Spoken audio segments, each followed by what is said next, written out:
So, Gav, absolutely delighted to speak to you again, because we don't catch up as often as I'd like, really. No. And when I caught wind of what you're doing, when I found out what you're doing in the third book of the series, it excited me the most, because I was saying there when we were messaging each other back and forth, I don't look it, but I'm 36 years old, so 87 to 94. Sorry, 85 to 94. That is like literally just before I properly got into the footy. So I was born in 87. And my dad always said to me, "You were born 10 years too late, son," because you I've never obviously experienced Everton when they're at their peak. And that's what I can't wait to read. I know it's out next Tuesday, isn't it? 26th when it comes out. Yeah. And I was pretty enthralled, sort of doing a bit of research on, no doubt, what you'll have covered from head to toe. Yeah. And the sort of the narrative to me, which you'll have undoubtedly gone through, is going from basically to, and I sort of putting this towards younger fans, I suppose, where they won't fully understand, similar to myself, when Everton were a success, given where we are these days.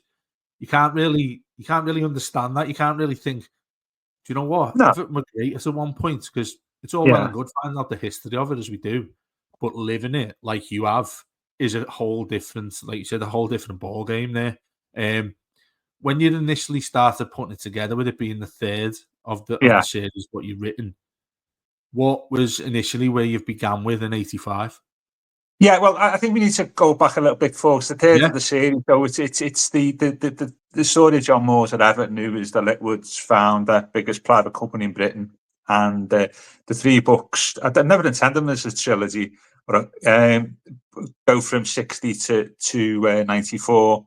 So the first one's 60 to 73, the second one's 73 to 85. There's an obvious natural end point in this, and there's an end point in this, is the Wimbledon game, and it's called the end for a number of reasons. So, in terms of putting this together, it was a continuation of the two previous books, and a similar theme that is the Moores era at Everton. In going back to your original point, though, I can empathise with what you're saying there, David, in that I was born in '66, so my sort of football watching years, when I first started watching, when I went to school, say in 70 to 84, Everton won 0 trophies in that time, and Liverpool won about 18, I think, or something like that. And my dad would talk about, like, oh, I remember when we were good in the 60s, and I know exactly what you're saying. And it is one of them things, isn't it? You think, oh, it'll never end. But fortunately, in the mid-80s, it did. And I was at the sort of peak years, late teenage years, early 20s, bit of money, that type of thing, bit of freedom. So it was ideal. And Liverpool were good as well. And that rivalry is important, I think, to this book. And it's a sort of benchmark of where Everton are. And so it starts off in 85 and finishes in 94 as a natural end point. So putting it together, it's like my other books, it's looking at obvious history, but being quite, putting a critical eye on it. I mean, I always try to write the books not as an Everton fan, but as an outsider looking in, take away the emotion of it. I don't talk about my own personal experiences at the game. So it's not like an autobiographical type thing. It's like if somebody from outside was writing a book on Everton at that time, this is what, I would approach it, hopefully. And also what I like to do is, I don't like to interview people. I always like to quote people what they said at the time. I think that's important, because I think you get, what it's like, players, being sort of, don't be unkind here, players' recollections are not necessarily what happened at the time. And one of the underlying things of the three books is you go back through history and see what was said at the time and what was done. And goes, well, what's said now about that time is wrong. That happened. And there's several examples of that in the book. I think most notably is the Dion Dublin transfer from Man United that Howard said why he left. When you look back at it, David, it's not necessarily the case. And that's why I like using contemporary accounts, quotes and newspaper pieces. And I tell you what's really good. It's like the sort of, and you'll be old enough to remember this. What was the twist at the time was the Football Echo letters page. It was Big just like, Echo as well, yeah. Yeah, the Big Echo. A real wealth of supporter comments and critique, and it was great. When I did the first book, I discovered that my old neighbour. This is when I was a kid, so this is like in the 60s. My old neighbour, who did know a little bit. He was a compulsive writer to the Football Echo. I spent most of the time complaining about Harry Katsu. I didn't realise that until nearly 50 years later. And this fellow knew. He just hated Harry Katsu. I was right into the Footy Echo most weeks about him, and I never knew that.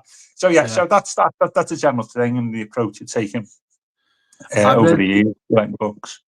I read the sort of the short byline that James Corbett's put out about it there, which I don't want anybody to read because it's a general sort of it's a small look ahead of what's gonna be part of this, and the feeling that I've got towards it as well, where you get to the difference in time, even in that period of going from 85 to 94, of the difference. I know we'll talk a little bit about the start of the Premier League and how that impacted the club. But the theme that immediately come to mind for me was, I think football these days, obviously, it's dictated by finances and boards and things like that. What I initially wanted to ask you about there, and you mentioned the Moors. In 85, what was the landscape like for Everton back then when they were the most successful club in the country? Was I wouldn't go as far as saying the importance of a boardroom was what it is these days. Yeah, I know what you mean. Just give me an outline of what it was like then in 85. Well, yeah. I mean, at the time, and that had been the case for forever, really. I would say 90% of a club's money came through the gate on match days. There'd be a little bit of TV money, but not a lot. And the commercial opportunities were limited for lots of different reasons. And so the club, you were as successful as the gates that you got, really. So, and this is football had always been like that. And so Everton, even in the late 70s, in Liverpool and Man United had bigger gates than Everton, and there was a bit more commercial money for them. And so even in the late 70s, we'd be getting half the money per year than what Liverpool and Man United got. But so there was an income, it's an income gap then. Yeah, I was going to say that's quite staggering when you consider the success we had even then. Obviously, not the money we see now. Yeah, I mean, we're regarded as a big club, but the big five the big five that was spoken about, in the 80s, which had us in the late 70s and 80s, that didn't have us. That had like Nottingham Forest, Ipswich, and it was clubs that won trophies. So by the mid 80s, though, our gates went up again from 20,000 to the mid 30s, 32, 33. And we had some European success, didn't we? Which you always got money for that. And so by the mid 80s, we were sort of, that gap had closed to Liverpool. It was we'd gone from being 50% of their income to probably 90% of their income. So financially, we were in a stronger place. And this is the underlying thing of the book. I think of that period is we were only financially strong because we were successful. Yeah. Once we stopped, when we stopped being successful in the late, and not even the late 80s, we still had a bit of an overlap, I think, in the late 80s. But by the early 90s, when the gates started to drop, our income dropped a lot compared to the other bigger clubs whose gates went up, and so that this gap reappears again. And we financially, that's when we fall way behind, because all season staging, we could charge people more money. There's a little bit more commercial activities around the game. So we were, by 85, that was our peak financially compared to other clubs, and then the gap reappeared again.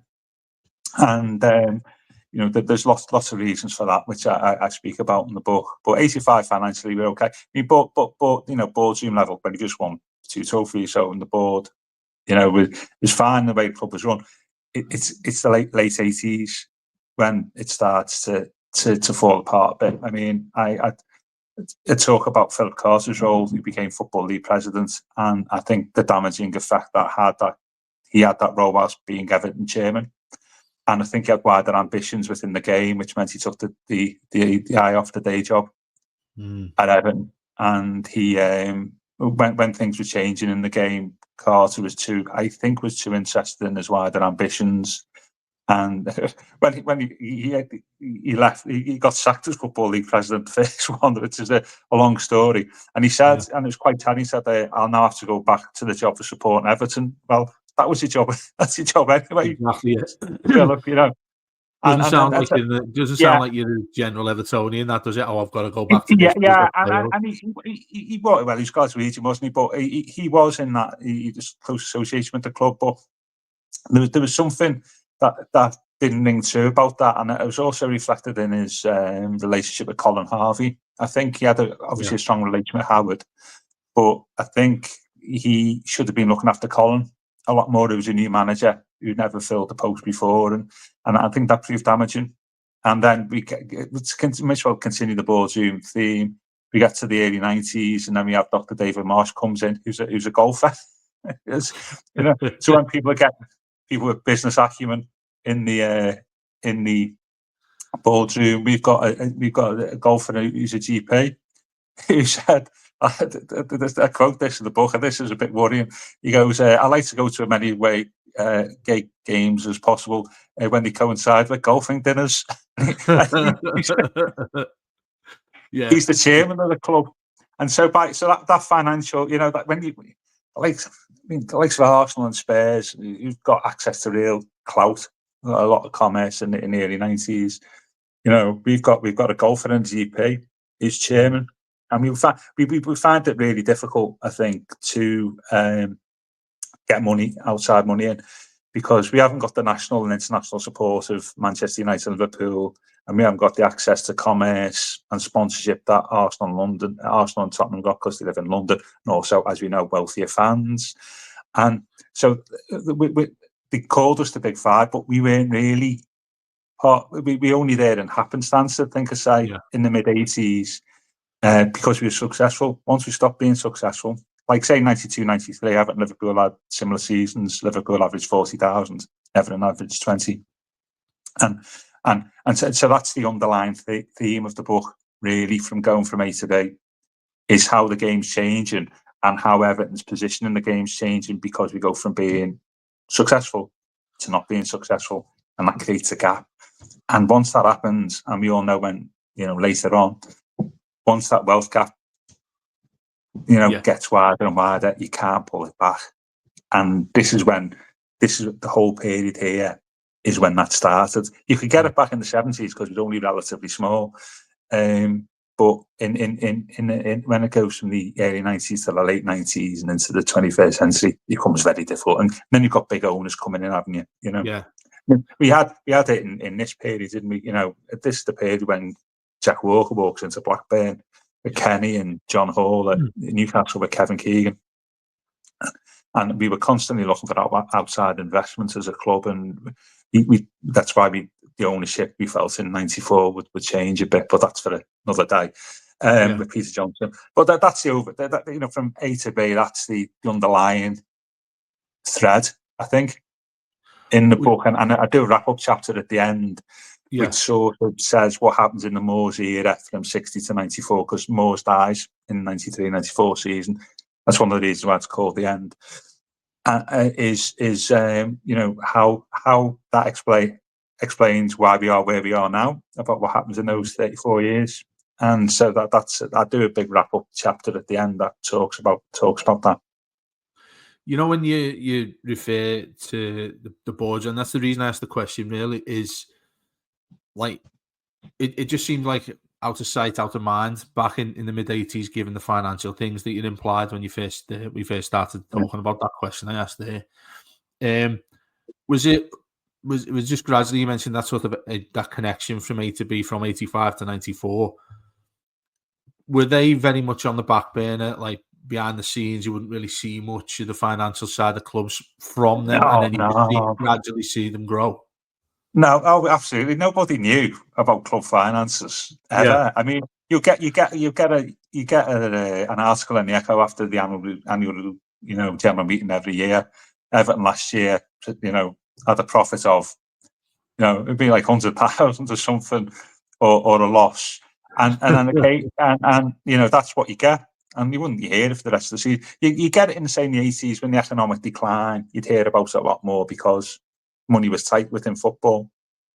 Because it was tied to attendances, and as with 3 million unemployed, people don't go to the game anymore. You got hooliganism, and there was the wider financial talk within the game, and this is what ultimately drives the Premier League, I think. And so there was a wider financial talk as the 80s got on, became important. But at individual club level, as fans, you didn't know. There's no channels for it. You only got your news through the Echo, didn't you, really? Or the national newspapers, no fan sites or social media that will analyse, and people who do really good work now analysing our fans. You didn't have that.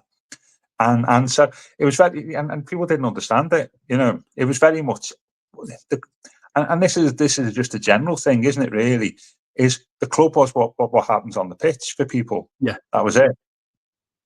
There was not all the other stuff. Just it was noise, really. Your view of the club was dictated by what happens on the pitch. It wasn't dictated by anything else. There was occasionally we get other clubs who say a well-run club, someone like Ipswich Town would be somebody like that. But it was the relationship was solely you had with the players on the pitch on match days, and that was it. In terms of bringing players in at those times, much, I presume, obviously, like it is these days to a certain extent, regardless if you to put the finances to one side, Everton as a success were able to bring in the more successful players. Yeah. And I presume that's the sort of theme that continued as the 80s went on. Yeah. Yeah. And this is important to think is and this is what is, say we bought Lineker, who was so we bought Lineker in 85, 800,000. So that this is the only time I think in the last 50 years when Everton can buy top players. Had the money to do it, and they bought Waggy in 86. I mean, Waggy was bought. I can't remember. It was 900,000, biggest domestic transfer fee for 5 years. When they bought Dave Watson, and then they bought in 88. They bought Tony Cottee to British record. There was always a dispute over the actual fee, but British record there or thereabouts. So we had that money, but that's the only period. Over the last 50 years, we've been able to compete for the top players, and I'd say that at the end, and because of our relatively smaller wealth compared to the North London rivals and the Liverpool and Man United, and so that's what we were able to do. But one thing what you find out, and this is like the thing in the late 80s, is players' wages start to become an issue for the first time, because what happened is in 88, there was, I know this is part of the, I'd say, the theme, but in 88 they signed a really big deal with ITV, big TV deal, which took the TV income up sixfold, 3 million a year to 18 million a year, something like that overall. And so the big clubs had more money. So if you were buying players in the summer of 88, those players asked for far more money than what they would have done 12 months before, because they knew clubs had more money. So that was just the summer when Colin bought quite a few players, just being manager 12 months before. And this is the problem with Colin's management is those players who come in are earning more money, or far more money, than the players in the mid 80s who've been successful. And so that leads to, famously, it's been spoken about quite a bit of a split in the dressing room in Colin's time between the old guard, the mid 80s, and the new guard who are unproven but on more money. And I mean, somebody like Tony Cottee was on 150 grand a year. It doesn't sound a lot, but that's like top wages. I mean, a couple of years before, Souness and Dalglish being the best paid players in the country, they were only on 100 grand a year. So that's how much the wages have gone up. Yeah. And so in the late 80s, wages started to become an issue for clubs. and that it went to this thing where actually transfers always been your big expenditure. By the late 80s, wages start becoming the big expenditure. I mean, when Colin took over in 87, nobody was on 100,000. 3 years later, 6 players were on more than 100,000 a year, and then that carries on. So that's when you start to get a little bit to where we are today. When people start to talk about the expense of wages, the pay bills, all this type of stuff. That's when it started to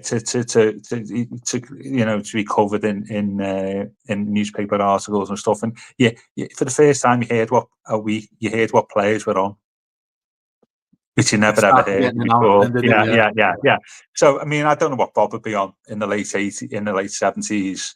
But we never ever heard of Bob Latchford's wages. Such and such on. I don't know what it'd be. 25. I think Bob was on 20 grand a year, really? 25 grand a year. Right? Okay. Never ever heard that. But by the late 80s, when Neville had that dispute, where he sat on, the post against the year, like Southall is on £200,000 a year, that type of thing, because that was now big money. And where 20 years before it wasn't. They were relatively wealthy, and that's when you hear the gap really appears between the working person and the professional footballer. Really, even then they've got wages that you can only dream of if you're a white collar or blue collar worker.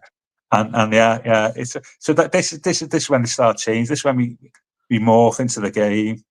By the late 80s, 90s, when we morph into the game we have now, and the way it's covered, and it's quite fascinating. And I think you told me beforehand about when did it go wrong for Everton. It goes wrong in this period, really. I think in that, I say we stop being successful, and because we're not successful, our crowds fall. In the early 90s, we were getting less gates per game than Nottingham Forest and Sheffield United. Which and I say there's this, but in the early 90s, we made the same money out of 5 full houses at Goodison that Arsenal Tottenham only needed 3 full houses in their grounds, and we weren't getting full houses, and so that's when it really this gap appears, and so. But at the same time, this was football economics for you. We've not been a proper, and I say this at the end, and it's probably. We've not been a proper big club, as in it doesn't matter what's happening for probably 50 years. And in the 60s, that probably ended in the early 70s. And I talk about this a lot in terms of the Moors era. We've only been a big club when we've been successful. And that's something we need to, that this is something that's then carried into the Premier League, because it's quite an interesting time, really. Yeah. Do it's interesting you say that, because it feels like the word fairness, really, when you think about your success is the size of a club you become based on how well you've done on the pitch, as opposed to what we discuss now, constantly talking about with Everton these days, new owners and various things like that. A lot of people take more interest in that than what actually goes on the pitch. Just to go back to a step of where our success mid-80s. Yeah.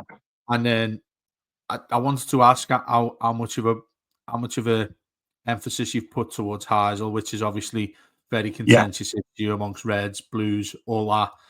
It's debate on it all the time. It's like I mentioned that term sort of sliding doors moment. Would Everton have gone on to do various things?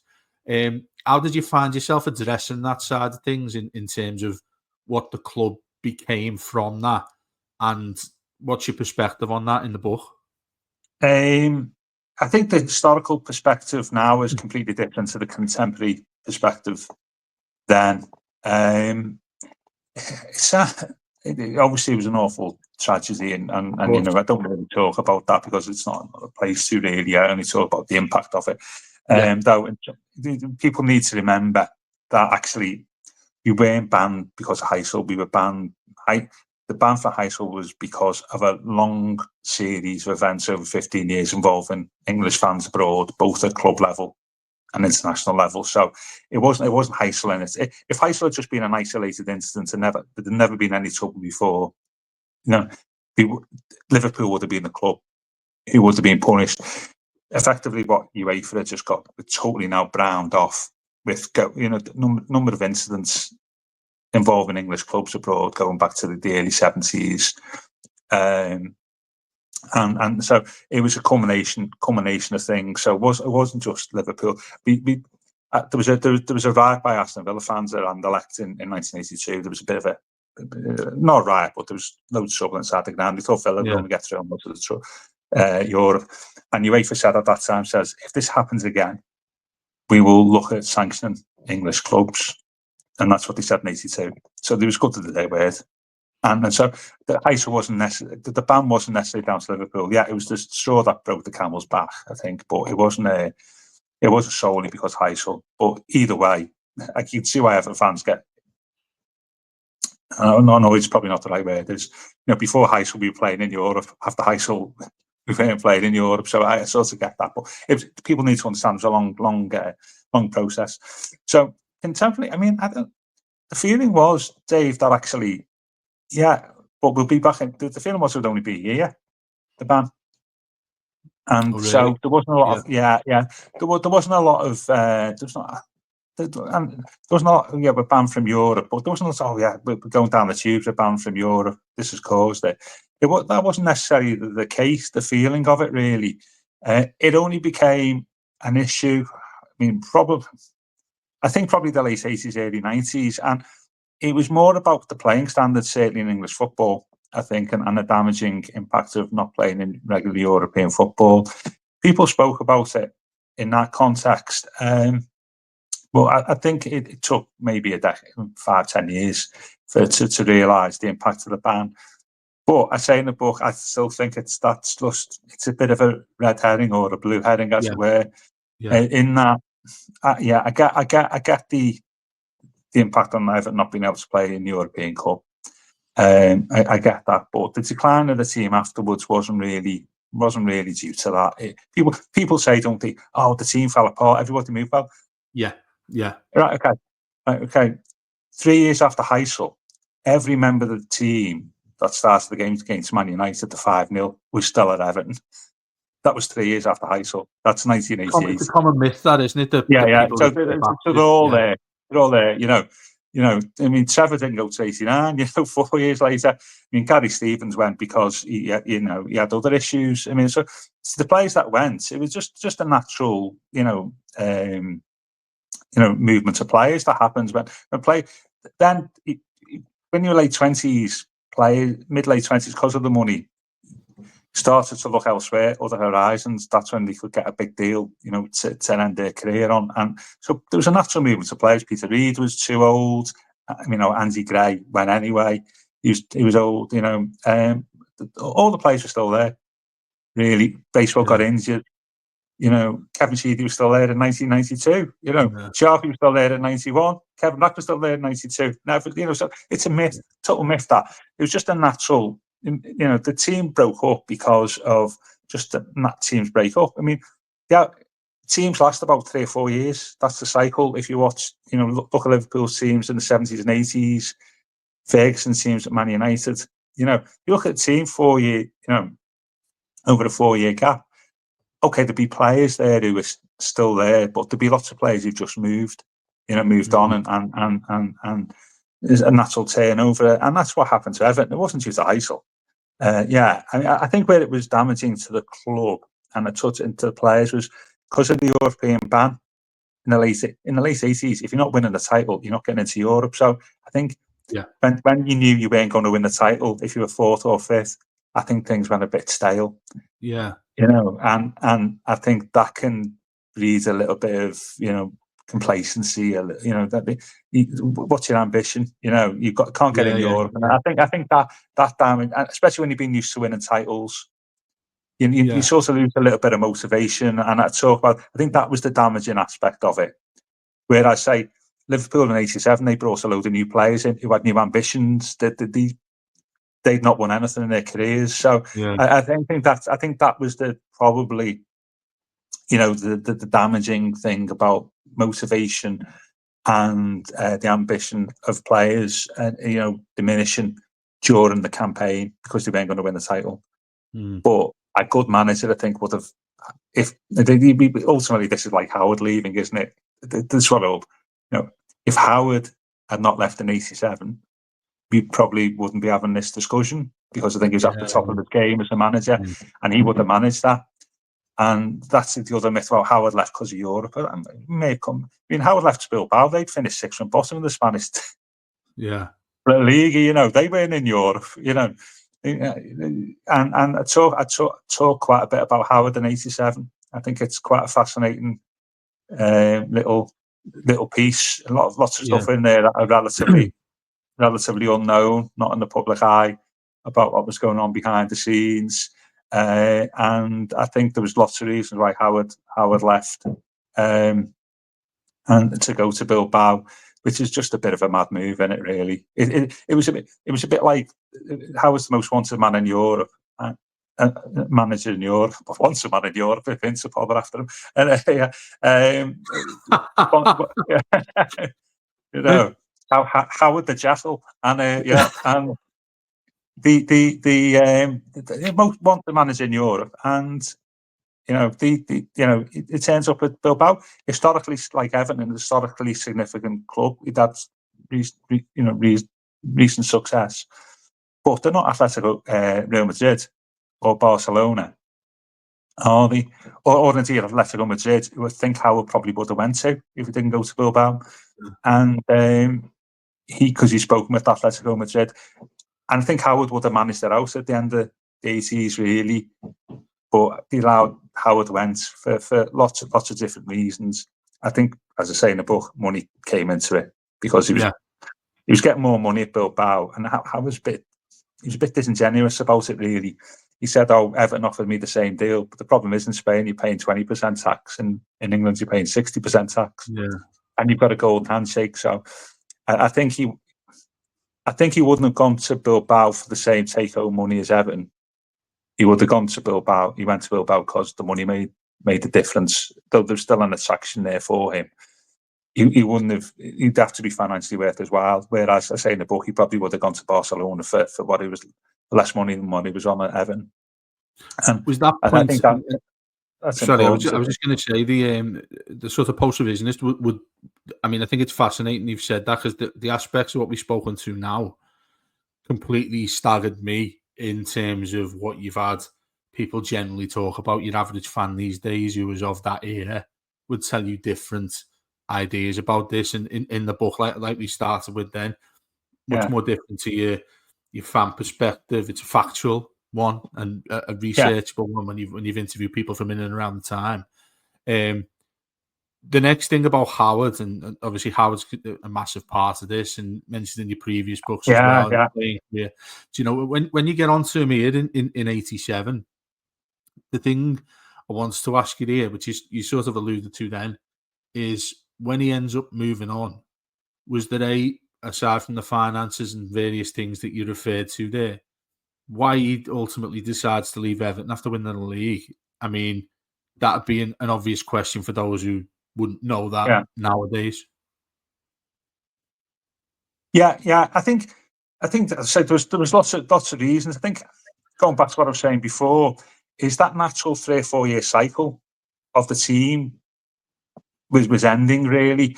When you've used 23 players to win a title, that doesn't sound like there's no continuity there. That sounds like a team that needs a little bit of surgery here if there's that many injuries and so on and so forth. And most of the players in 87 have been bought in Howard's golden years of 81 to 83. So they've been there a while. So I think he probably thought, I don't want to go through this process again of rebuilding. I can't remember, somebody said about him that all the good work he built up over the 6 years, making him the best manager in England, could be undone in 2 years if he tried to rebuild and it goes wrong. And I think he probably even had ambitions at that stage, which we'll talk about later on in the book because it's important. But he's probably had ambitions to manage England. Right. And I think by going abroad, this is one of the reasons. I think going abroad would give him another tick in the box of European experience, just even at club level. And I think that was one of the several reasons. I think he the disappointing thing for me is, as I say, is he'd spoken about after he won the title in '87. He'd said that these are only foundations in building Everton. We need to move on from this. And 6 weeks later, he was gone. And he was talking about the challenge at Bilbao. And then, the bigger challenge is actually trying to create a dynasty like Liverpool have got. Yeah. And so this is not. There was points raised like that at the time, but the thing is, Dave, is everybody thought the success, or quite a lot of it, was down to Colin Harvey. Right. Okay. So and so when Colin came, there wasn't this mad, public wailing and gnashing of teeth and stuff about how we're going. People just thought, Colin will come in. He's the brains behind the operation. We'll be okay. And I think that was one of the reasons why Colin was appointed, just to, as far as supporters, just to, okay, everything's okay. Colin's going to be in charge. So, the one thing you learn in football, isn't it, is, and I think I sensed that in the intro, I sent you is all managers can coach, but not all coaches can manage. And that was the case. And the history is littered with that happening. And Colin had 2 issues. He'd not been a manager before. Well, he had 3 issues. He'd not been a manager before. The second thing was he was taking over the title winning team. It's a difficult role. And the third thing is taking the title winning team that needs a bit of surgery and has passed its peak, makes it worse. And there's no difference there between Colin taking over at Everton '87, say Moyes taking over from Ferguson 2013, where he'd won the title, but it's a team that's going, it's past its peak. And if you don't sort of replenish it with good quality players, it's going to go downhill. And you can see a similar path, can't you, between Everton after '87 and Man United after 2013, where you change the manager, who at a time when the first team needs new players, you don't get the best players in. Other teams are moving on ahead of you, and it goes downhill. And I think the modern equivalent of Everton from '87 onwards is Man United since 2013. If you just think about it in that way, and aided by the boardroom, what's happened to the Glazers at United and stuff. There's a little bit of that in Everton, where they're just not savvy enough, and other people are more savvy than them and moving upwards. Mainly people across the park in both areas, and so that's a good analogy, I think. The post '87 decline. I think that's right, what you're saying there, because obviously, again, modern day fans, younger fans, will get that comparison then by referring to what modern day football is. Probably a rarity, really, what you can compare a modern day football is back to that era. You mentioned across the park as well. You think of Paisley and things like that. I'm pretty sure all the Blues will be looking and thinking, if that's doable in other places, then why can't Everton do that as well? Absolutely. It was the cult of continuity, as I call it. It was this thing at Anfield where they promoted from within, and what's the secret? What's the secret of it? And the secret was at Anfield was it worked because they had 7, 8, 9, maybe 10 people who were all excellent at the job in the back room. Coaches, scouts, all that type of thing, who've been there donkey's years. So if Bob Paisley leaves, you've still got 8 people. It would be great. It was just that's the continuity. There's 8 people still there, and so you just promote the next person in, and he went from Paisley to Fagan, who won 3 trophies in his first year. And so it wasn't like going from Liverpool, going from Shankly to Paisley in '74. Colin getting it from Howard. There's no boot room. There's no Everton boot room. That's gone. Liverpool did it because they had so much expertise across 9 or 10 people. Everton had expertise across 2 people, and one of them's gone. And so there was no continuity there. Colin ended up appointing people who shouldn't have been, coaching Everton, with all due respect. I mean, Terry Zadokot, Mick Lyons, Peter Reeder's player coach, which is a bit mad. Yeah. And then, so that was there was no continuity there, and that's what by the end Liverpool ended up falling down, didn't they? Mid-90s, all that boot room had gone. Yeah, There's a little bit of Roy Evans and Colin Harvey, I think, who were sort of the last man standing, I think, and Roy and Colin had similar issues, and I think that's important to remember. Is that's a mistake that Carter made. He didn't see it. He just saw promoting the coach, the manager, is a bit like Liverpool did. So it'll work for Everton, but actually it worked for Liverpool for far more reasons. And Colin was, he as I say, so he was a victim of the circumstances of the financial side of football, causing a schism in the dressing room. But man management wasn't, he admits himself. The difference between coach and manager, it's two different jobs completely. And Howard was a master manager in '87. He was right at the top of his game. But I think Colin was never going to succeed with Howard. And what Colin lost, of course, was his expertise on the training ground, didn't he? You're losing that coaching expertise. And it is in the wrap-ups, and I think this is a really important bit in the book. I talk about this in the wrap-up section at the end. And like say Colin did in '87, as a club, we're just very insular. And that insularity goes back, I think, to the early '60s for lots of reasons. And we like Evertonians, don't we, to come to the club. We're comforted, aren't we, by people who love Everton, who play for Everton or like that, And one of the mistakes that the club's made over the years several times, in times of crisis, it just looks inward. Yeah. Rather than bring somebody in from the outside. It's a bit like now, isn't it? Bring Moyes back, that type of thing. We sort of get comfort from that type of thing. Yeah. And I said, there's a bit of narcissism there, I think.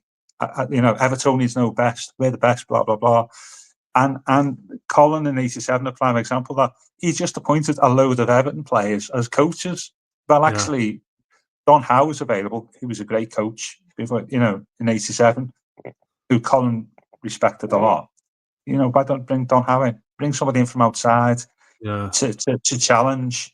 But it felt a little bit twee, I think. Just making a load of, and just having a whole coaching team made up of former Everton players. And that's been a recurring theme. And even pointing Billy Bingham in 1973, who sold sort of qualification of the job. He played for Everton when we won the title, and he was probably 7th on the management list. That I talk about that at the end. That's what you learn from these 34 years. Do you know, it's really interesting you say that. Well, I was going to say to you about that, because I think I say it in every single one of our post-match things, every single one of our podcasts. I use the word sentiment all the time about Everton, and that, to me, what you've just did is, in a nutshell, what Everton have always been like, even going as far back as that. It has to be an Everton related. It's in our blood, all of those sorts of things, which, much to my own detriment these days, Everton fans have criticised me for saying that things need to move on. It hasn't got to be like referring to Moyes, referring back to when Big Dunk got the caretaker. Imagine people saying, absolutely. Now people are saying, sack Dyson, give it to Moyes, give it to Leighton Baines, or give it to Tim Cahill, because they know what the club's all about. And absolutely. And that doesn't work. It doesn't work. I mean, people say, well, what about Howard in '81? But Howard was appointed because he'd had 2 brilliant seasons at Blackburn. Yeah, he was a former player, but he wasn't appointed because he knew the club, or even knew the area. And he was appointed because he was a hugely promising manager who turned down other roles. So that's a distinguish between those two things. And all of a lot of this is rooted in the early '60s, and that's going back. And probably before then, is Everton, as we know, the senior club in the city. There was a haughtiness and a little bit of an arrogance about the board in that time, because we're the senior club. There was and there was a bit of pomposity there. I say that the club was they were known as. I mean, I remember it myself in the early '70s as a kid. Everybody hates Everton, because they were just known as anti-anything. anti-everything in the club, in football, that anything new that came in, like television and a few other things, we were always against it. We were very conservative as a club, and with a small C, and probably with a big C as well, to be fair. And so there was this snootiness. So somebody wrote it in the Echo, I think in '73, and mentioned it. It said like Everton are a very snooty club, and and we haven't got time for them, in the boardroom. And that snootiness and stuff like that, I think, has continued. Not in the board, just with the club as a whole, and include the supporters that we sort of with Everton. That's it. That's enough.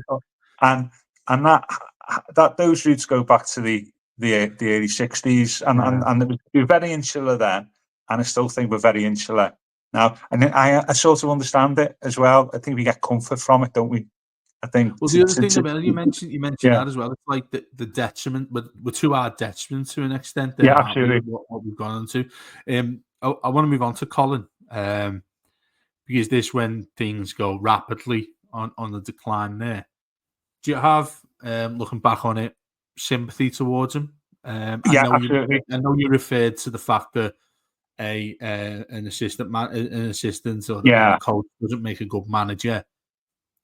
Going beyond that, what Colin sort of picked up the reins from Howard. What was the take on that at the time? It was like what I mentioned about Paisley. We'll just carry on. We'll carry on the success. Great. Colin's back's great. Yeah, I have sympathy for Colin in that, notwithstanding that he didn't have the tools to do the job. I think when people around say the pressure got to him, and I mean that sort of when you're a coach, it's like you can be tough on players, can't you? Trying to drive them on, trying to improve them.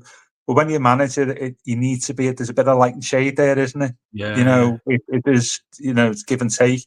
Howard was a master of that. Colin wasn't. It wasn't in his personality. I mean, I don't know if you've ever been in Colin and Howard's company together, which I've, obviously, sadly now you can't do that. But you could see within 5 minutes who's the manager. Yeah. Without a shadow of a doubt, who's the manager and who's the coach, just by speaking to them for 5 minutes. And so I have sympathy that he was given the job that I didn't have the tools to do. As I say, I spoke before, I think Carter took his eye off the ball, so I don't think the boardroom support was there. That there was with Howard in the early '80s. Philip Carter doing his article on the Daily Express and stuff.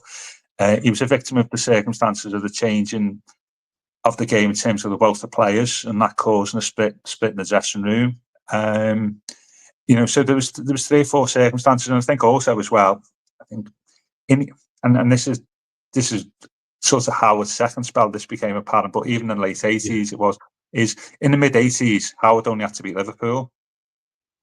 By the end of the '80s, and certainly get it to '90, you've got Arsenal. You've obviously got Liverpool, Arsenal under George Graham. Fergie starts to make an impact at United. Leeds come back up, don't they? 90 win the title in a couple of years. So gone higher. Yeah, absolutely. There's far more competitive, far more capable managers and competitors in the late 90s. The big clubs that had largely lain dormant for 15 years, like Man United and Arsenal, all of a sudden, and Leeds start becoming good again. That's because the wealth in the game was changing, like I was talking about. And so Colin was a victim of that, I think. I mean, Howard was lucky. Howard only had to beat Liverpool. Not only that, but in the mid '80s, that was the weakest Liverpool team between 1970 and 1991, which helped. So yeah, he was unlucky. In the same way, I think that Moyes was probably a little bit unlucky at United. But you never want to be the one after the one, do you? I think there's that. And Colin was inherited in the team that needed, quite a bit of surgery, and so he wasn't lucky in the time. That said, though, I don't think there's many other competitors for the role in '87. When I believe there was a conversation with Graham Taylor early in '87 about they thought there was murmurs that Howard might go that summer. I believe there was a conversation with Graham Taylor, but when you look at the other managers around, it's too late for Clough, and Clough wouldn't come. you're going to have Ron Atkinson has just been sacked by Man United. Yeah. There's a dearth of there's a dearth of managers that you want at Everton, to be honest with you. So I think Colin in that context was an understandable choice by Carter, to be fair. Do you think let's talk about sympathy with him. I suppose what underlines that is when Howard comes back for part 2, where things are still particularly difficult. Yeah. It's almost like, I know Colin wouldn't do that, but it's almost like I told you so kind of effect to absolutely. I mean, and to be fair, we have to be balanced here. Colin finished fourth, what was it, 6th, 4th, and 8th and then the cup final in his three full seasons. We'd kill for that now, wouldn't we? Really, and absolutely. That's sort of Moyes. That's Moyes sort of finishes, isn't it? Really, but when you've just won 2 titles in 3 years and Liverpool are winning the title and stuff, it's the standards, it's the boy being judged against. So that was the other thing. I think Colin maybe was a bit unfair. But when Howard comes in 90, I mean, Howard. There's a really interesting story. There's a bit of what happens between Colin getting sacked and Howard walking in and shocking everybody. In the days before the internet, you could shock people in football. Now, I think it's about 6 days. And I tell the story about that 6 days of people around there at the time. And that's not necessarily been in the public eye before. And it's really interesting. I've just seen Howard Kendall in the pub and things like that. Well, it was the Copthorne Hotel, Salford, actually. Anyway, right, spot on. And and it's a really fascinating thing about how Howard comes back, and I think the general consensus was that Joe was going to get the job. Joe Roll, who'd had a great, just to hold them back, hold them up. Former Everton player, but not appointed because he's a former Everton player. Joe was regarded as being one of the future of English management in 1990, and the consensus was Joe was going to get the job, and Howard walks in, and it was. And now we've been told by colleagues, friends, don't go to Everton because he was on a good deal. He'd gone to Man City at this stage. He'd not got the England job, I think which he wanted in 90 for a number of reasons, which to talk about. And I think the sort of infamous, the great comment about him having an affair and then coming back to his wife. Yeah. He said famously, what City was like a love affair, and now back to back to marriage. Because David Lacey said in the Guardian, he was a great writer. He said he's going from he's been on the side back to working indoors. Which is a great take on it. But it was time, I think, for the club to make a new start, bringing Howard back, and then you bring in Colin. There was 2 mysterious appointments. Bringing Howard back, which was welcomed, but then Colin is just being sacked as his coach, and that was baffling in a number of reasons. Colin had fallen out with most of the players, as we sort of alluded to about sort of the discord in the dressing room. So he's coming back as coach when he's got to work with the same players as a coach. Well, how does that work? And how are the if there'd been problems in the dressing room between the old guard and new guard, well, Howard, he brought in most of the old guard as well. So what are the people who just joined going to think, And so there's a baffling decision from both sides, really, why you'd want to do it. It's supposed to be a modern thing. It'd be like Everton appointing Ancelotti, wouldn't it?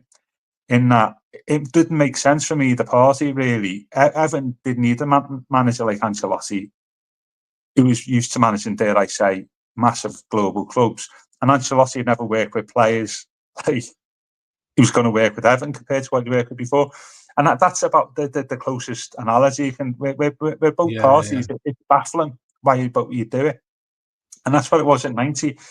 And there's an interesting story, which I didn't know, is when they brought Howard back, at that stage, he didn't know Howard was going to appoint Colin. Right, okay. They only knew that after Howard agreed to join. And I don't think anybody in the board wanted that. Because they saw that. They thought that's going to pour oil on trouble water, whatever. It was a baffling choice. We considered that at the time. once it became within a couple of months that it wasn't going to work. And it was one of many baffling choices Howard made between 87 and 93. You've gone from most wanted manager in Europe, best manager in England, to in 6 years it just goes for him, Dave, doesn't it? Really, you think he's just gone from being leader of the pack to an also ran, and it was, and some of that was his own baffling decision, as I say, mysterious decision making. And coming back to Everton was firmly in that category. And within a couple of months, it was quite obvious it's not going to work here. I'd say the changing way of the football finances, the fact that we can't compete anymore. In a familiar tale, he's got a lot of players on big money that he can't get rid of. Not that that's ever happened to us before, and or after, in recent times. And I think there's some similarities there to where we are, where we have been since the initial Machete. There's a lot of similarities there. That we're still trying to, get back, recover from. In the early 90s, Howard was trying to rectify all the expensive mistakes Harvey had made in the late 80s. Where he bought a load of players on big money, as I say, that he couldn't get rid of, and he couldn't sell because he weren't good enough. And I think there's for a modern day analogy, Howard coming in 90 and there's problems he had this a little bit over the last 3 years at Everton, where we've got a load of expensive players which we can't get rid of, we can't buy anybody, and money is tight, and that's what faced Howard in the early 90s. And and I think I do. You're obliged to talk about. So we all know about Howard. Probably had a couple of off the pitch issues there with his own lifestyle, which I think I didn't help. Which would probably had been there. I think in the successful years, but you can mask it.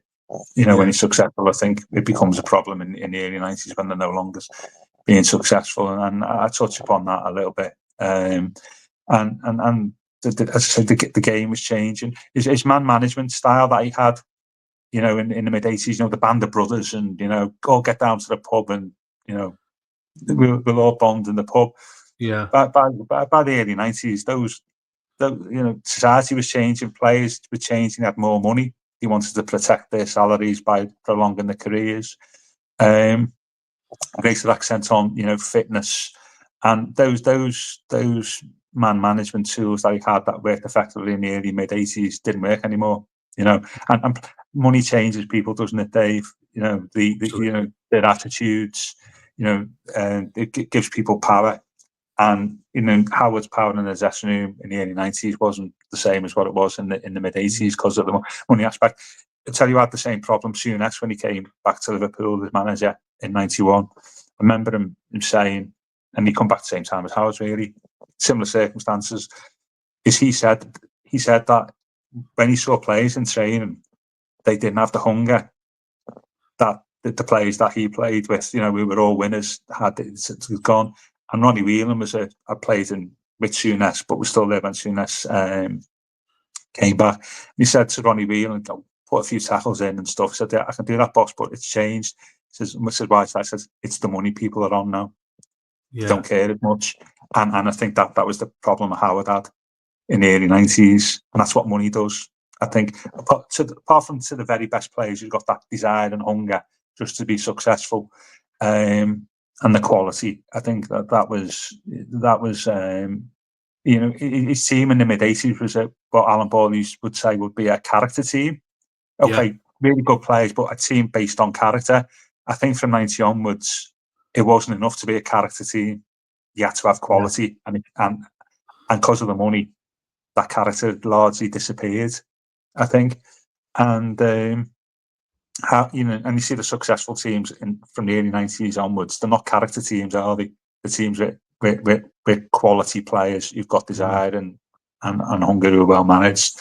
Yeah. And so that's why it changed for Howard, I think, in the early 90s compared to the mid 80s. The nature of players in your squad had changed. I think Howard's realised that people weren't taking any notice of him.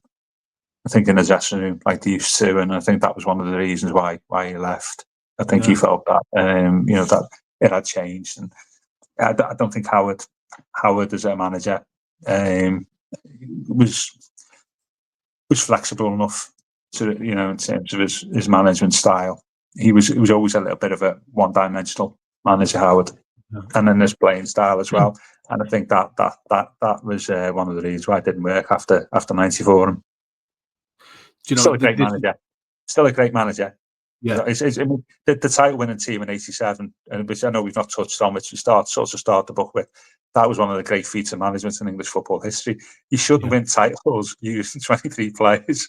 And that was one. That wasn't like 15 players playing one game each at the end of the season, because everybody wants to rest. That was like 23 players. Most of them won a title winners medal because they played 10 games. It was one of the great management feats of football, I think, in the 20th century. It was unbelievable. I had no right to win, especially after losing a double the year before to Liverpool, and the psychological impact that could have had on everybody. So, I think understandably people judge Howard on that period of time, not the 1993 period, understandably, but you've got to judge it in the round. That's what I do. It's like comparing them to Harry Catcher. I was going to say it is that level of context that you need to have front and center of your mind before you refer to, what come on to, I hate to say it, the failure of Howard when he came back for the second and third times. Yeah, like you said, different eras. Even though we're only talking about a few years, football drastically changed at that point as well. The real point that I want to get my teeth into is where, like I said, I was born in '87, so this is sort of where it starts to come forward to what I'm always taught as an Evertonian, is when it gets to just the pre-Premier League stages, and you got Howard, the way in which the club is declining on the pitch, the sort of the way in which boardroom and finances are really coming to the fore here. I always refer this to Everton always missed the boat. It feels like we missed the boat. As much as people criticise Mashiri, when he said that about, we don't want to miss the windows closing or something like that, he referred to. Yeah. And we He don't said want to be small a museum. window. He said a small window of opportunity, didn't he? Yeah. And he's actually, he's actually right about that. For the criticism I'll get, it's actually relevant. And what's got me from our conversation here, and about what you've mentioned in the book, is the echoes from those years, 30 odd years ago, to what we're seeing now. And I'm not just talking about how Everton have always struggled to get back to what they were because they missed out on finances, they missed out on managerial decisions, missed out on getting players in which we wanted. It's not just that as well. It's a lot deeper than that, isn't it, Gav? Yeah. Well, a lot of it is just ingrained in the DNA of the club. That goes back to the 19th century, probably. But in the early 90s, you say it was changed. Well, we've just covered this, haven't we? But I think it's worth pointing out, though, here that I wouldn't say we missed the boat. I just think we made a series of wrong decisions. I say David Marsh coming on board as a GP and golfer, a very good golfer in '91, and you wanted people with business acumen, visionaries on the board, and as I say, there was a bit. I'm not sure whether that was ever part of our culture then. Really, it never been part of that. Moores was obviously in '60, but Moores had the money. In '90, he didn't need to generate money. We needed people who could generate money in the early '90s. But as I say, that goes back to our restrictions as a club and our boundaries in that, you haven't got the international and national supporter bases, Liverpool and Man United. It took time to tap into that. And you certainly haven't got the commercial opportunities and wealthy fan base that and big fan base that do you go into that in depth? Do you go into that? Yeah. That's a real thing. How Everton weren't a board. And that still applies now. The myth of us being a big five. It's a myth that we are a natural big five club. We were a big five club for a period of time in the mid '80s. But that was only because we win trophies and that gives a bit of money. We're not a natural big five club in terms of wealth. I don't put in this book, but I've thought about it since. Our two periods of success in the post-war era in the '60s was back because of the Moors money helped. And I knew I had a genuinely great manager in Harry. Yeah. And the mid-80s, when the economic decline in the country sort of leveled the playing field financially for football clubs, and once that economic decline stopped, we were left behind, because that's just the size of the club. We are a historically significant and successful provincial club who lack the natural advantages that Arsenal, Man United, Spurs, and Arsenal, Man United, Liverpool, and Spurs got. It's simple, and that's still the case now. And so when we say we lost an opportunity, yeah, but it was difficult for us. I mean, Liverpool, as you know, economically, and certainly in the early 90s, and now is, what was it called by the Guardian, the Bermuda Triangle of capitalism, and like, it was interesting that Liverpool, when they wanted to build a centenary stand, put a share offer off, out, and guess what? Nobody bought any. Nobody wanted to invest, and that's Liverpool in the early 90s. Liverpool FC. So Everton have got no chance if you compare to it. So we didn't miss the boat, but there was opportunities and just a vision that we could have had that was just sadly lacking. And at the same time, it's important to remember that when the Premier League started, and I've read the interview I've done on the book, I've said this. How much the TV money was collectively for the first season of the Premier League? 35 million quid. Right, okay. Everton got, I think, 1.5 million quid the first season of the Premier League. I think Man United won it. £2 million from the Premier League. At a time when you were probably getting gate money of probably maybe 12, 13 million pound a year from Old Trafford. So the Premier League, when it first started, wasn't this massive, rich thing that every. Did you talk about that? You've referenced the crowds. Are people getting Goodison left behind in that sort of perspective as well? Yeah, absolutely. Yeah. And it goes back to the wealth of clubs was largely based on the size of the fan base and filling grounds. So the Premier League wasn't like a load of riches, like it is now. It wasn't like it's another myth that's built up about about it just wasn't that massive game changing. Let's reach for the stars thing. For the first couple of years, it was just viewed as just the old First Division with a different trophy, and you had to pay £5 a month to watch it on Sky, and that's why one of the reasons why I call at the end in that. I think the first 2 years of the Premier League, as I say, weren't necessarily a new thing. It was just an extension of the old First Division. And so Moors dies in 93-94, which I think is the last season of the old First Division. It's only when we get to 94-95, you have the Blackburn and Man United chasing the title. Blackburn's a new, exciting narrative. You have, the title chase going to the final day, and you've got both games on live, which had never happened in this country. Klinsmann had come in during the summer. There was, you had some of the soap opera things around, like the Cantona thing and stuff like that campaign, which were treated slightly differently in the media. Rather than being football's going down the dogs again, it became part of the soap opera of the game. Rather than being viewed as a bad thing for the game, it was seen as this is a good thing for the game. We can get loads of mileage out of this, and news coverage of promoting the brand. And there's an enormous change in those, and I speak about that last paragraph of the book. I say, what happens in the 3 years after Moors dies in 1993 is that's when the opportunities start. You get Klinsmann comes in, Bergkamp comes in, the Kevin Keegan, all these Premier League narratives. Beckham makes his debut, Arsene Wenger walks into, all them Premier League narratives that are like the foundation of the Premier League as we know it, all happened from 94 onwards. It was that's when it started, and there's that you could argue then that's when we missed the boat, but that's for another day. In the early 90s, I wouldn't say we missed the boat, but we didn't have the right people in the boardroom for us to take advantage of what would happen later on, I think. And I think that's a fair comment, because I think maybe Philip Carter saw the way it was going, so he got out in 91. So I think it'd be unfair to criticise individuals, but I think the general boardroom, it was just safe. And we like safety. as safety and comforting as Everton is our byword, as we've seen before. Yeah. And I think that was probably wrong, but our opportunities were limited compared to, you're only getting gates the same as Sheffield United and Nottingham Forest, then you're limited in what you can do. And you handicap there, yeah, but we were thinking like a big five. But I mean, this is one of the myths, and one of the things. But say, all the big clubs wanted Sky. No, they didn't.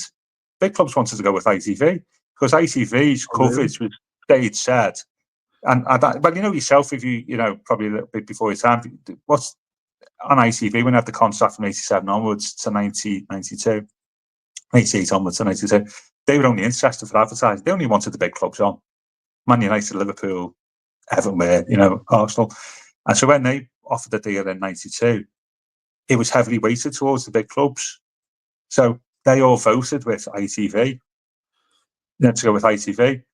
Apart from Spurs, because the famous story about Alan Sugar, because he had the satellite dishes, he voted with the voted to go to Sky and there was just, it's obviously a famous story there.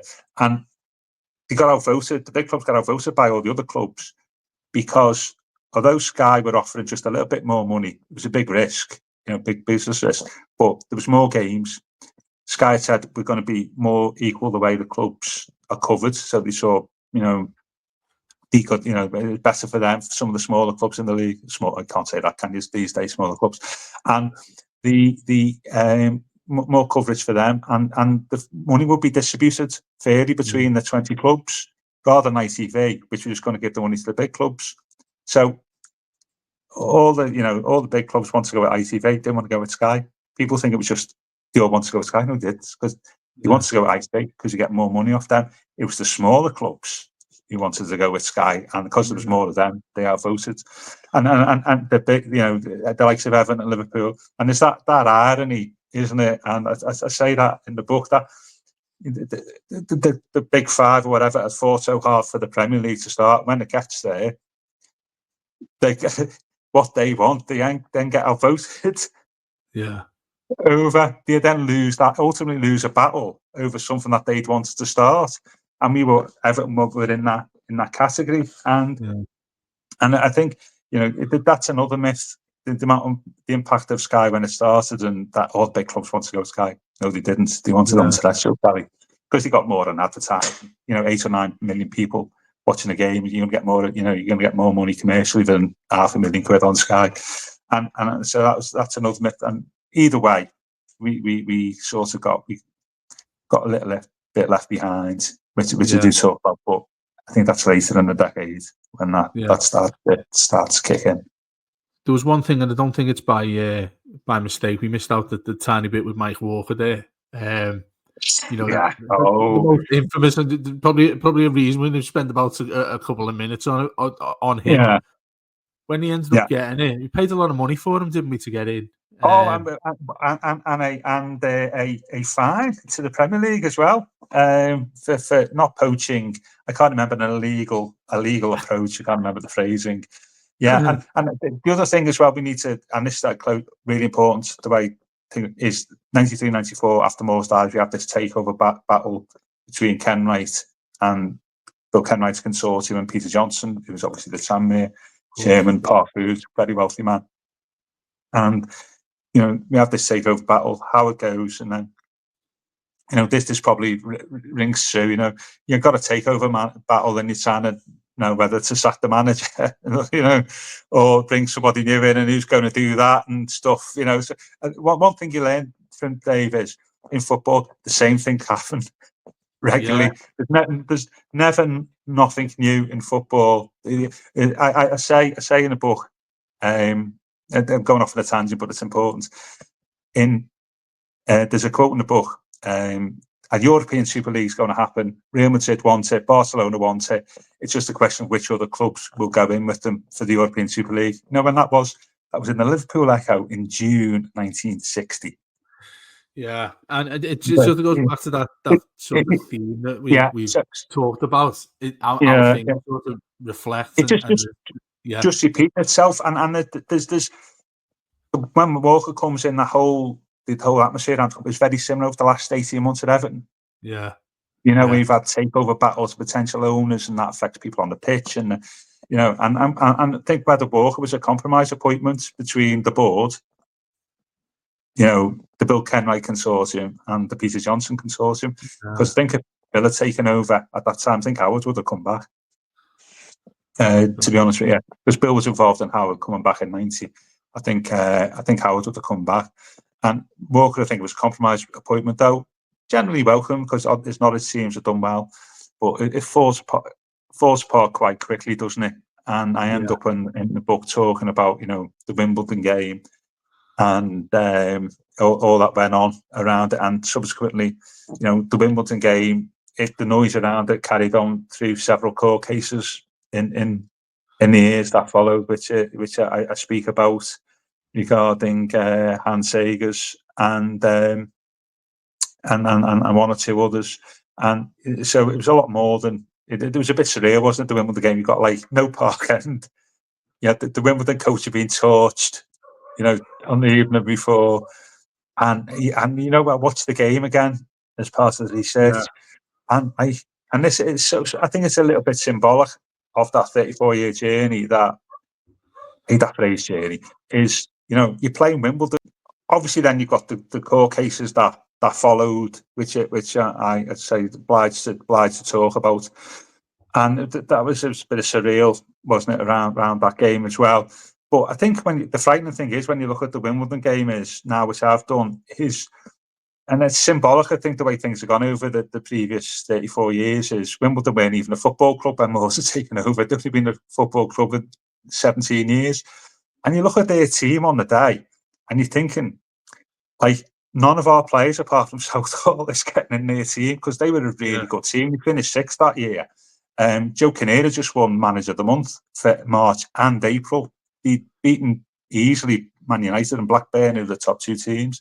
And you look at their team, you got like, you know, Warren Barton, John Scales, you know, Robbie Earle was a great goal scoring midfielder. Dean Oldway, Marcus Gale. They're players who are easily better than anything we've got. And the Wimbledon, wherever, you know, and you think this is it, this is what it's come to. 34 years of Moors coming into the club and saying, you know, we want to be the best, and if people don't live up to that, they get sacked. And there we are, we're playing Wimbledon, who were probably in the Southern League at the time, to stay in the Premier League. It's just mad in that context.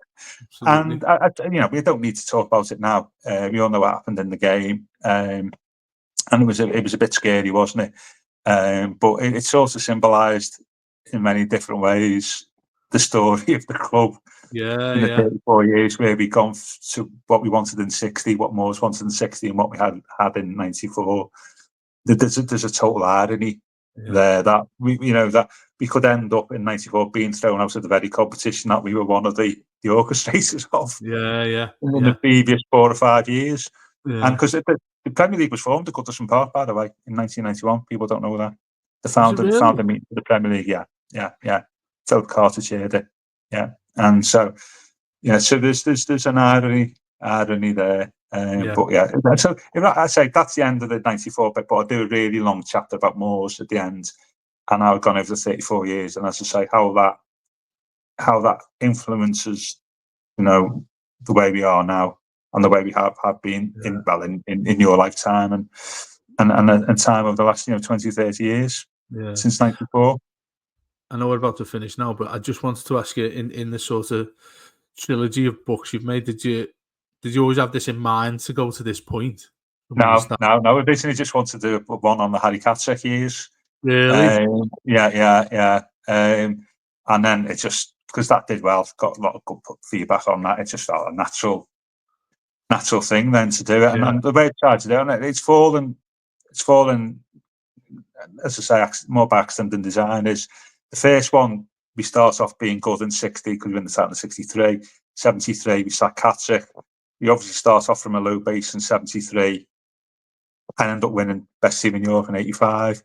And then the third one, we go from being the best team in Europe to nearly getting relegated from the Premier League. So it's a boom and bust cycle, which, to be fair, hopefully if I do another one, the same boom and bust cycle starts again, because we all know what happens in the year after '94. So, but what's the space on that one? Because over the 3 books, they're all, I think, 500,000 words. across the 3 books. Staggering that, mate. Staggering. Yeah, I wrote a lot more than that, actually. I had to trim. I can imagine, yeah. I had to trim about 40,000, 50,000 words off that, just so you get the book into a manageable piece, But it's like anything else, in your line of work. You're like a duck on the pond, aren't you? All the hard work goes underneath. You never see in the final output, which you'll know very well yourself. But your job, what you see in here, is not necessarily the hard work. All the hard work goes before then, and that's the case anyway with books. Especially when you're told the time limit and all that, you need to do it by then. You need to do it by this. You need to have it short as well. It's particularly working in radio. The beauty of us doing the podcast like we have, you can go on as long as you want these days. You know what I mean? Whether people are listening to it, want you to go on, but exactly. We've barely touched the surface. We've not even spoken about, I say, 85, 86. We've not covered the 86, 87 season. This could be a very modern podcast, Dave, where all we've spoken about is boardroom, finances, players' wages, all management decisions, all that type of stuff. If you want to Everton over the last couple of years, the story, a similar story, read 85 to 94. Yeah. I was going to say, there's that many times. I think I've mentioned about 100 times, saying how much a reflection it is and how much there's that sort of common echo to what we see today at the club and how it's ended up. Absolutely. But before we finish, I just wanted to ask you: are you planning on one after this? Yeah, I'd like to think so. Yeah. I obviously know where to start. I don't know where to finish, and I don't know what the word count would be, because this is 94 to whenever. This is when the Premier League starts to take off. From 94 onwards, the Premier League starts in 94. Doesn't start in 92. So the next one will probably be a world that, if you're younger, you probably recognise a lot more in terms of the way football is and the names and stuff. Is all there, and some familiar narratives that we're well aware of. One of the things I think is difficult is the more recent you get, the more difficult it is to find new stuff that nobody knows about. Well, in the 60s, it's great. Well, that's when you before get before we spoke, when I sent you, what I'd sort of want to talk about is, I'd rather not even scratch the surface of what you'll undoubtedly have done with the various interviews you've done as well, and how deep you've gone into these various years that we've spoken about here. That's why it's been more of a factual reference to. Absolutely, yeah. And there's bits left out that I did find out. There was a story, in '89 I didn't put in the book because I couldn't tie up all the loose ends about that. Liverpool were possibly wanted Howard as manager in '89.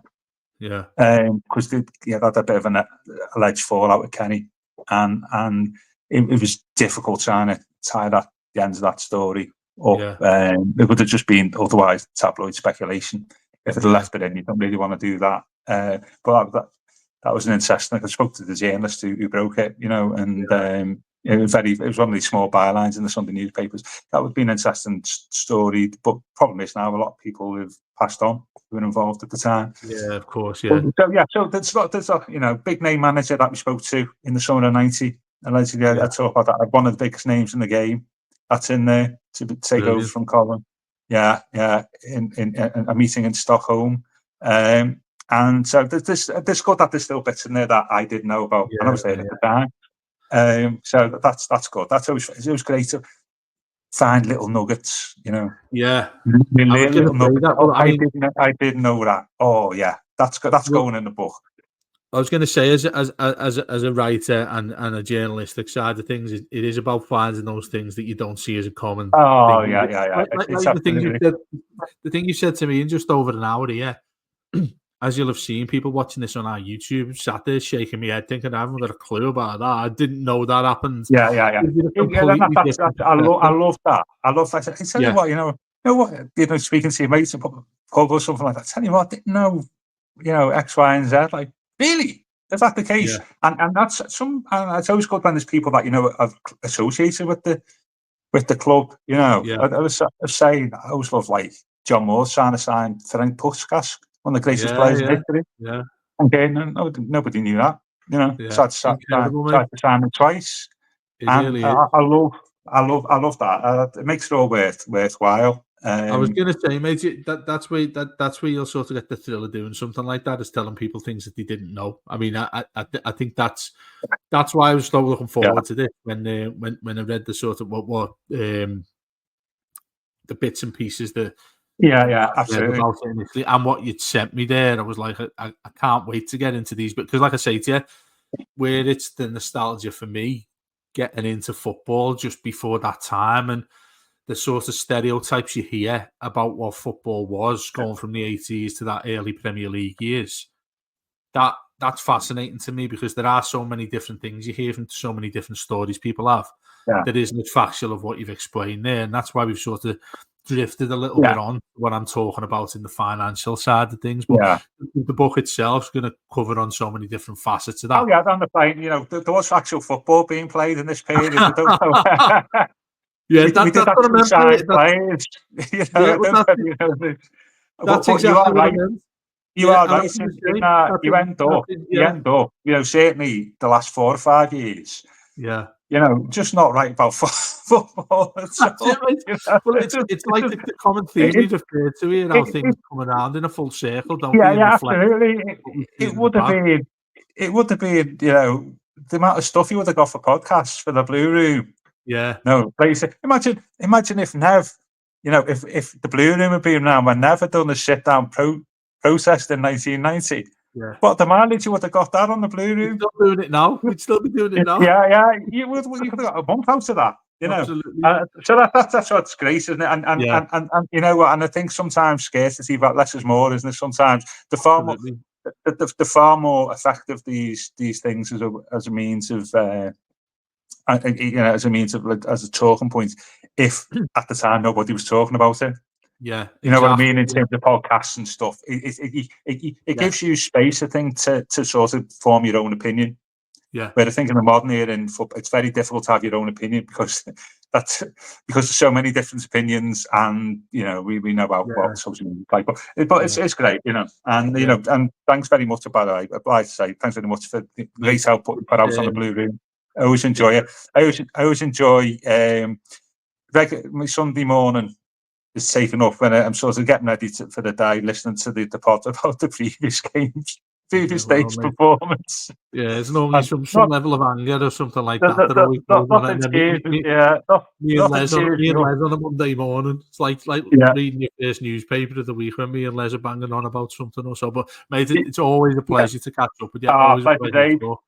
Thanks very much. Can't wait to get it. Tuesday, 26th.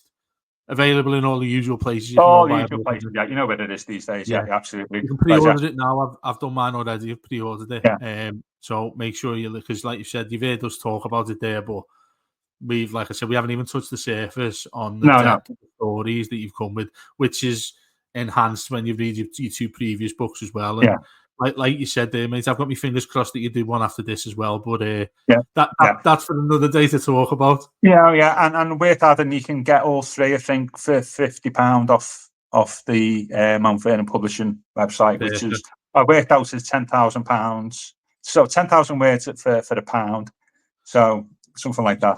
That sounds good. Good deal. I love how you chat there with the calculator working. Yeah.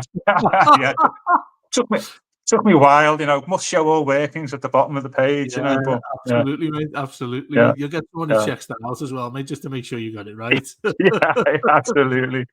Brilliant. Thanks very much as always, mate. Absolute pleasure. Cheers, mate.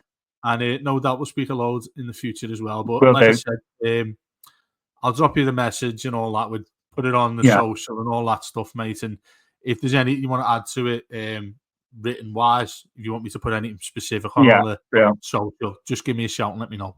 Okay. Brilliant. Okay. Thank you. Right, mate. Take care, mate. Speak to you soon, mate. Bye. Bye.